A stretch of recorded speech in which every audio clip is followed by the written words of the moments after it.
रामदास चरमकार की सच्ची कहानी। भक्त रामदास जी गोदावरी नदी के किनारे कनकावती नाम की एक नगरी में रहते थे। वह अत्यंत दैन्य और गरीब थे। उनके पास ठीक से पहनने के लिए भी वस्त्र नहीं थे। वे रोज का रोज कमाकर अपने परिवार का भरण पोषण करते थे और आए हुए अतिथियों का सत्कार करते थे। उनको सत्संग से बड़ा प्यार था। वह केवल भगवत आश्रित थे। उनके पास और कोई संपत्ति नहीं थी। वह दूसरों के फटे पुराने जूते ठीक करने का काम करते थे। वो सत्संग में सबसे पीछे जाकर बैठते। जो बात समझ में आई आई, नहीं तो बस सुनते रहते। और जब भगवान के नाम का कीर्तन होता तो नाचने लगते। एकांत में वो कभी कभी हृदय से पुकार उठते थे, हे हरि, मैं जैसे तैसो तेरा। इसके अलावा उन्हें और कुछ नहीं आता था। वो एकदम भोले भाले भक्त थे। यह पंक्ति, हे हरि मैं जैसे तैसो तेरा, उनको इतनी अच्छी लगी कि वो निरंतर इस पंक्ति का गुणगान करते रहते। इससे उन्होंने प्रभु से संबंध बना लिया। उनका मन पवित्र हो गया। कभी कभी वो आंसू बहाते और इस पंक्ति को गुनगुनाते। एक दिन एक चोरों की मंडली किसी धनी के यहाँ चोरी करके आई। उन्हें वहाँ शालिग्राम भगवान एक स्वर्ण के सिंहासन पर विराजमान मिले। सिंहासन तो उन्होंने बेच दिया और सोचा कि ये काला पत्थर हमारे किस काम आएगा। उन्होंने देखा कि रामदास जी एक पत्थर पर अपने औजारों की धार तेज कर रहे थे। वह चोर उनके पास आए और कहा, अगर तुम हमें नए जूते दे दो तो हम तुम्हें ये चिकना पत्थर दे देंगे। ये तुम्हारे औजार घिसने के काम आएगा। रामदास जी ने चोरों से शालिग्राम जी को ले लिया। उन्होंने जब चिकने पत्थर में अपने औजार घिसे तो उनकी बढ़िया तेज धार हो गई। उन्होंने सोचा कि चलो, जूतों के बदले में एक अच्छा पत्थर मिल गया। अब वो उस पत्थर से औजार घिसते रहते और कभी कभी आंसू बहाते और कहते, हे हरि मैं जैसे तैसो तेरो। उनके आंसू शालिग्राम जी पे गिरते और जब जोर से घिसना होता तो वे अपने दोनों चरणों के बीच में शालिग्राम जी को फंसा लेते और फिर घिसते। शालिग्राम जी को अपने पैरों के बीच में पकड़कर उनको बड़ा आनंद मिलता था। भगवान बड़े लीला बिहारी हैं। उन्हें इससे कोई फर्क नहीं पड़ता कि आप उनके साथ क्या कर रहे हैं। एक दिन कोई पंडित जी अपनी पादुका ठीक कराने आए। जब उनकी दृष्टि रामदास जी के काले पत्थर पर गई तो उन्होंने देखा कि वह शुभ चिन्हों से युक्त था और उस पर चक्र का चिन्ह बना हुआ था। वह समझ गए, यह तो साक्षात शालिग्राम जी हैं। ब्राह्मण ने कहा, तुम्हारी बुद्धि मारी गई है, यह तुम क्या कर रहे हो? रामदास जी ने कहा, अपने पत्थर से अपने औजारों की धार बढ़ा रहा हूँ। ब्राह्मण समझ गए कि ये मूढ़ आदमी है, इसे क्या ही बात करें। उन्होंने कहा, तुम्हें जितने रुपए चाहिए मैं तुम्हें दूंगा, यह पत्थर मुझे दे दो। उसने सोचा कि अब इसे क्या समझाएं कि ये स्वयं भगवान है, इसके क्या समझ में आएगा। जब इसकी ऐसी हालत है कि ये शालिग्राम भगवान को अपने पैरों में रखता है। रामदास जी कहने लगे कि ये पत्थर मेरे तो बहुत काम में आया है, लेकिन आपकी इच्छा है तो आप ले जाइए। मैंने इसके ना तो पैसे दिए थे और ना ही आपसे कोई पैसे लूंगा। आप ले जाइए इसे। ब्राह्मण यह सुनकर आनंदित हुए और शालिग्राम भगवान को लेकर अपने घर की तरफ चल दिए। पंडित जी घर आए। उन्होंने जल और दूध से शालिग्राम जी का अभिषेक किया। उनको सुंदर सिंहासन पर विराजमान किया। मंत्रों से उनका पूजन किया। उन्होंने सोचा कि भगवान मेरी चेष्टा से प्रसन्न होंगे, क्योंकि वहाँ वो पैरों में पड़े हुए थे और यहाँ मैं उनको सुख पहुँचा रहा हूँ। पंडित जी की इस प्रकार की सेवा और पूजा से ठाकुर जी असंतुष्ट हो गए।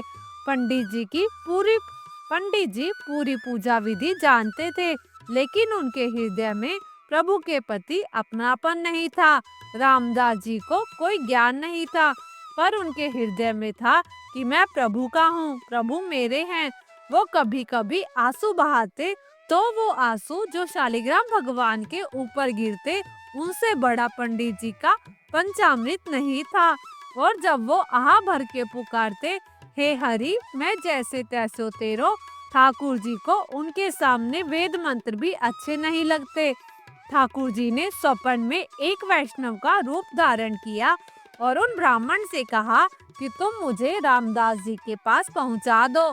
ये तुम्हारा अभिषेक और सिंहासन में विराजमान करना मुझे बिल्कुल अच्छा नहीं लग रहा। मुझे उसकी सूखी रोटी और आहा भरी पुकार ने खरीद लिया है। तुम मुझे वहीं पहुंचाओ। अब जब स्वयं भगवान ने सपने में ऐसा आदेश दिया तो उनके तो होश उड़ गए। ब्राह्मण ने सोचा कि मैं जिसे अनपढ़ और गवार समझता था, प्रभु उसे इतना प्यार करते हैं। अब पंडित जी ने हाथ में सुंदर वस्त्र पर शालिग्राम भगवान को लिया और भगवान से कहा कि आपको पता है कि आपके ऊपर वह औजारों को घिसता है। चंदन तिलक लगाने की बजाय चंदन तिलक लगाने की बात तो जाने दो, सिंहासन पर विराजमान करने की बात भी जाने दो। आपको अपने पैरों में रखकर औजार घिसता है और वो आपको पसंद है। प्रभु ने कहा, जब वो आंसू बहाते हुए मेरा नाम बोलता है ना, मुझे इतना सुख मिलता है जो तुम्हारे वेद मंत्रों से भी नहीं मिलता। और जब वो मेरे ऊपर पैर रखता है तो मुझे ऐसा लगता है कि वो आत्मसमर्पण कर रहा है।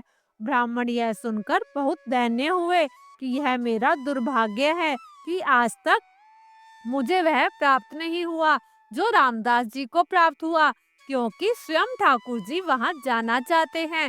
यह विचार करके उन्होंने शालिग्राम जी को रामदास जी के घर लेकर जाने का निश्चय किया। और वह मन में बहुत जल रहे थे कि मैं ब्राह्मण हूँ लेकिन आडंबरी हूँ, मेरे अंदर वह बात नहीं है जो उस धन्य भक्त रामदास के हृदय में है।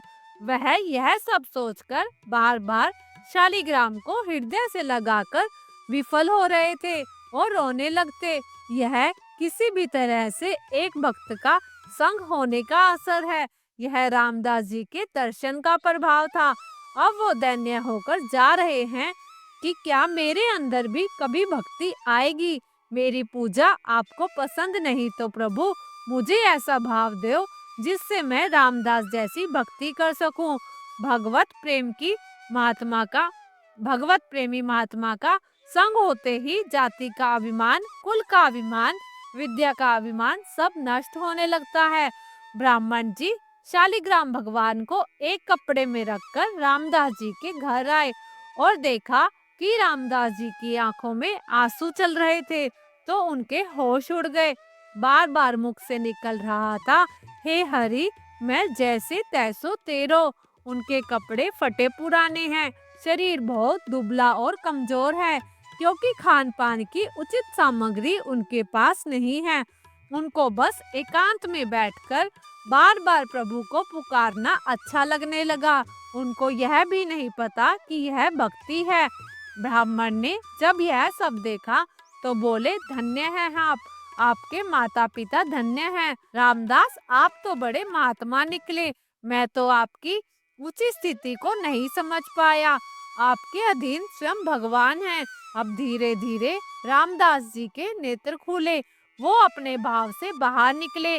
पंडित जी ने उन्हें बताया कि यह जिन पर तुम पत्थर समझकर अपना औजार घिसते थे, यह साक्षात शालिग्राम भगवान है। यह सारे विश्व के स्वामी हैं, घट घट में विराजमान हैं। यह सबके आश्रय हैं, यह सबके आश्रय हैं। इनकी शरणागति में जाने से जीव बंधन मुक्त हो जाता है। यह तुम्हारी सरलता और प्रेम से रीझ गए हैं। जब मैं इनको ले गया, मैंने पंचामृत से इनका अभिषेक किया, वैदिक स्तोत्रों द्वारा इनकी स्तुति की, इनकी सेवा की, इनको भोग लगाया। यह सब इनको पसंद नहीं आया, इनको तुम पसंद आए। मेरे सपने में एक वैष्णव रूप धारण करके ये आए और मुझे ऐसा आदेश दिया कि मुझे रामदास जी के पास वापस भेज दो। यह सुनकर रामदास जी रो पड़े कि मैं तो महान पापी हूँ, मैं तो समझ ही नहीं पाया कि ये भगवान हैं और मैं इनके साथ ऐसा व्यवहार करता रहा। मैं तो बहुत बड़ा अपराधी हूँ। मैं कितना निर्दयी हूँ, कितना नीच हूँ। देखो मैंने क्या किया। वो रोने लगे। ब्राह्मण ने उन्हें बताया कि तुम्हारे अंदर जो भाव आया है ना, यह बहुत कृपा से आता है। ब्राह्मण के वचन सुनकर रामदास जी के हृदय में थोड़ी सी शीतलता आई। उन्होंने ब्राह्मण के चरणों में नमन किया और ब्राह्मण वहां से चले गए। जैसे ही ब्राह्मण वहां से गए, रामदास जी ने शालिग्राम जी की मूर्ति लेकर उनको हृदय से लगाया और खूब रोने लगे।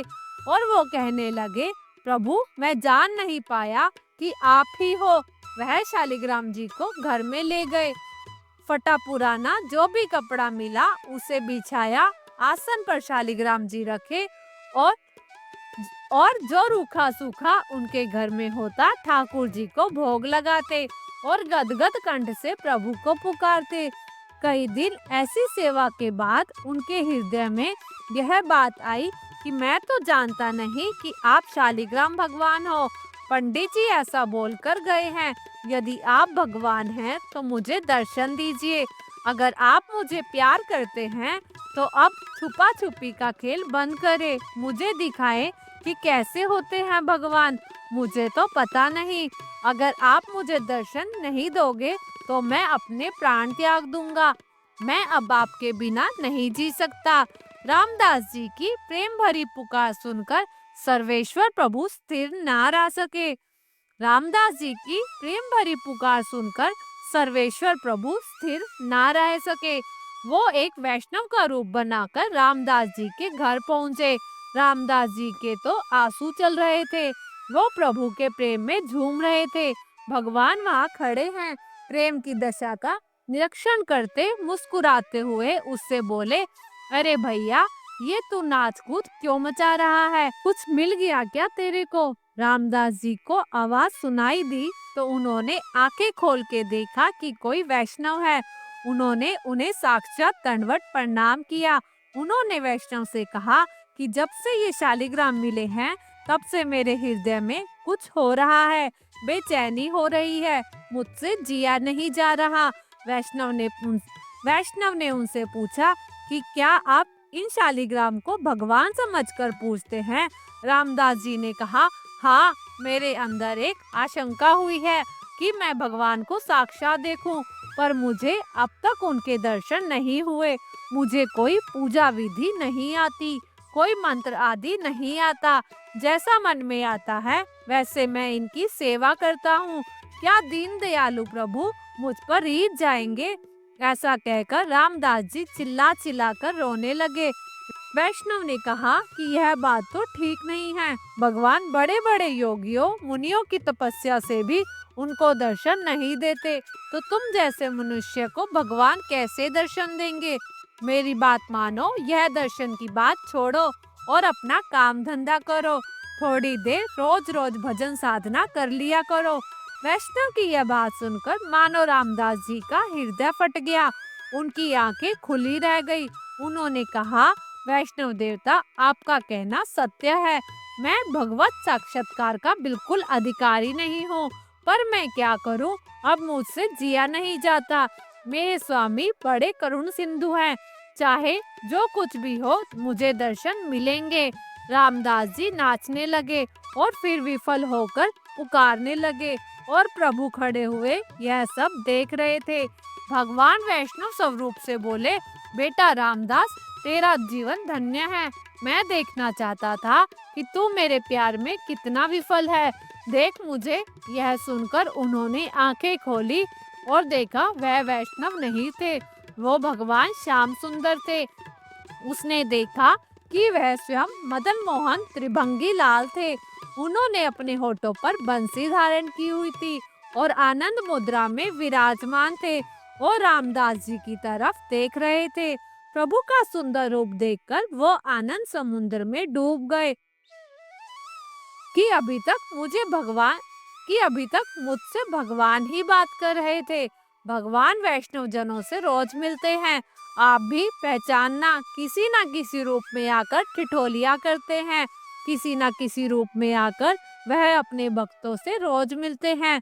रोज परीक्षा करें पकड़े उनको कि कहीं इस रूप में प्रभु कहीं इस रूप में मेरे प्रभु तो नहीं आ गए, मैं कहीं चूक ना जाऊं। एक दिन वो पकड़े जाएंगे। वह करुणा का समुंदर है, वह रुक नहीं सकते, वह आपके पास ही हैं, वह रोज आपको दुलार करते हैं।